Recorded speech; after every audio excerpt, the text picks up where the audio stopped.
আসসালামু আলাইকুম প্রিয় দর্শক সুধী। এখন স্ক্রিনে যে গাছটি দেখতে পাচ্ছেন আপনারা অনেকেই এটার সৌন্দর্য বর্ধনের জন্য কিনে থাকেন। এটা বেসিক্যালি প্লাস্টিকের মতো এবং পাতাগুলি অনেক শক্ত। আপনি এসেই থমকে যাবেন যে অ্যাকচুয়ালি এটা প্লাস্টিক নাকি রিয়েল গাছ। তো এই ধারণাটার জন্যই আপনাদেরকে এই গাছ সম্বন্ধে একটু বলা। এটা মূলত আমরা ক্রাইপ্টান্থাস বলি, আবার আর্থ স্টারও বলি, আবার এটার আরও অনেকগুলি নাম রয়েছে। তার মধ্যে আর্থ স্টার বা ক্রাইপ্টান্থাস অথবা ব্রোমেলিয়া এই নামেই বেশি পরিচিতি লাভ করেছে।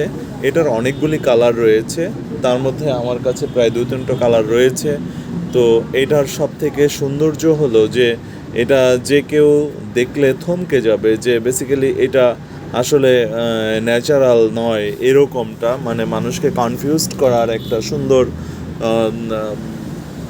বৈশিষ্ট্য রয়েছে এই গাছের মধ্যে। আর এই গাছগুলি আপনি দেখতে চাইলে অথবা আপনার সংগ্রহের তালিকায় রাখতে চাইলে আপনাকে আসতে হবে DC nursery and services Savar ক্যান্টনমেন্টে।